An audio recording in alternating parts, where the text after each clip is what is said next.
Hello guys, welcome back to my channel. मैं हूं सोबिया सदफ और आज हम इस वीडियो में आज हम जानेंगे कि नाइन्थ क्लास टफ़ क्यों लग रहा है। तो नाइन्थ क्लास टफ़ लगने का मेन 4 रीज़न है। पहला, सिलेबस न्यू होना। दूसरा, बेसिक वीक होना। तीसरा, कंसेप्चुअल क्वेश्चन ना आना। और चौथा, मार्क्स नहीं आ रहे हैं, इसलिए क्लास नाइन्थ टफ़ लग रहा है। तो क्लास नाइन्थ जो है वो सचमुच टफ़ है या उसको ये मतलब एक हौवा बना दिया गया है कि क्लास नाइन्थ टफ़ है। देखिए, पहली बात ये है कि क्लास नाइन्थ बिल्कुल भी टफ़ नहीं है। अगर हम चाहें तो इसे ईज़िली अच्छे से अच्छा स्कोर कर सकते हैं अपने एग्ज़ाम में। तो सबसे पहला फार्मूला है कि चैप्टर जो है वो मास्टरी फार्मूला होना चाहिए। इसका क्या मतलब हुआ? पहला कि कंसेप्ट देखेंगे, फिर कंसेप्ट अच्छे से पढ़ लेंगे सारा। पहले वन शॉट वीडियो देखेंगे, उसमें कंसेप्ट का क्लियरिटी हो जाएगा। फिर हम एनसीईआरटी रीड करेंगे। एनसीईआरटी को एकदम बहुत अच्छे से रीड करना है, एक एक लाइन को समझना है। फिर हम आगे बढ़ेंगे क्वेश्चंस की तरफ। तो क्वेश्चंस को एनसीईआरटी के क्वेश्चंस करने हैं, फिर पीवाईक्यूज़ लगाने हैं, कोई रेफरेंस बुक हो गया, क्वेश्चन बैंक वगैरह वो ले लेना है। फिर लास्ट में हम टेस्ट करेंगे। अगर सब कंसेप्ट क्लियर हो गया, एनसीईआरटी पढ़ लिए, क्वेश्चंस पढ़ लिए, तो अब लास्ट में टेस्ट करना है कि हम जो पढ़े हैं हमको उसमें से कितना आता है कितना नहीं। दूसरा चीज़ हम देखेंगे, इसको अच्छे से फिक्स कर लेते हैं गाइस, 1 मिनट। दूसरा चीज़ देखेंगे सब्जेक्ट वाइज स्टडी मेथड। तो हम लोग सब्जेक्ट वाइज स्टडी मेथड देखेंगे। इसमें सबसे पहले साइंस देखेंगे। साइंस में सबसे पहले क्या चीज़ होता है? साइंस में सबसे पहले समझना होता है। पहले समझो, फिर उसका एक्सप्लेनेशन देखो। समझना क्या है, तो समझने के लिए सबसे पहले वन शॉट वीडियो देख लेंगे। समझने के लिए सबसे पहले वन शॉट वीडियो देख लेंगे। उसके बाद एक्सप्लेनेशन देखेंगे।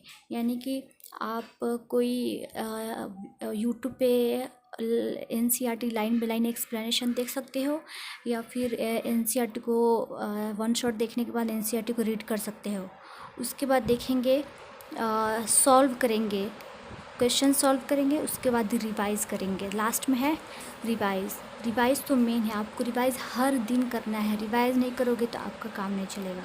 उसके बाद मैथ्स में आते हैं। तो मैथ्स में सबसे पहले पैटर्न को रिकॉग्नाइज़ करना होता है, फिर क्वेश्चन प्रैक्टिस, इसमें यही काम रह गया है।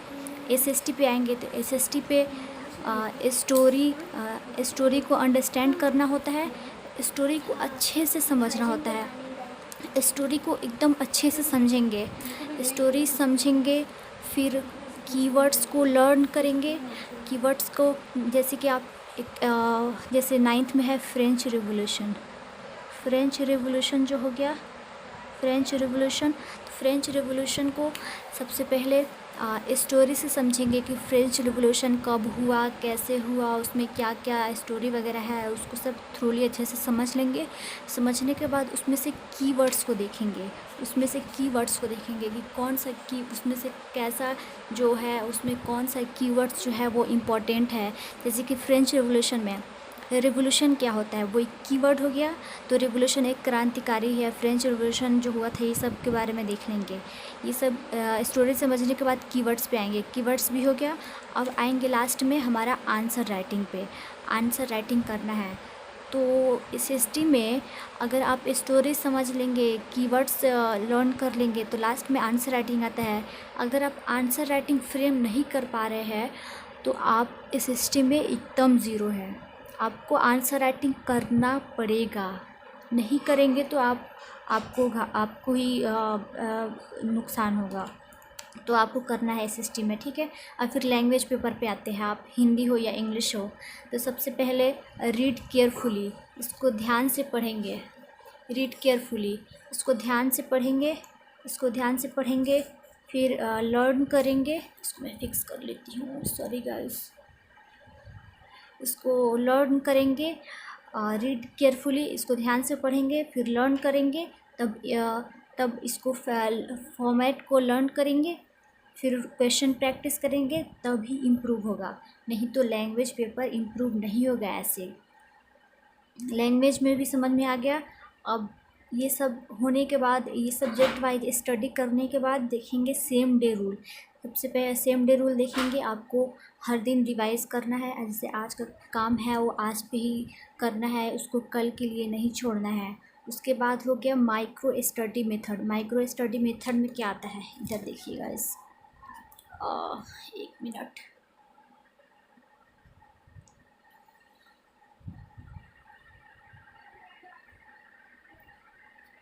सॉरी गाइस, थोड़ा ये हो गया, सॉरी फॉर दैट। हाँ, तो अब देखेंगे हम क्या था माइक्रो स्टडी मेथड। तो इस पे डे 1 जैसे हम 2 घंटा पढ़ लिए और डे 2 पे हम लोग 0 आवर्स पढ़े, तो ऐसा भी नहीं करना है। ऐसा करना है कि हम कंसिस्टेंसी मेंटेन रखें, कंसिस्टेंसी नहीं ख़त्म करना है। तो आपको एक दिन 2 घंटा पढ़ लिए, दूसरे दिन कुछ भी नहीं पढ़े, ऐसा नहीं करना है।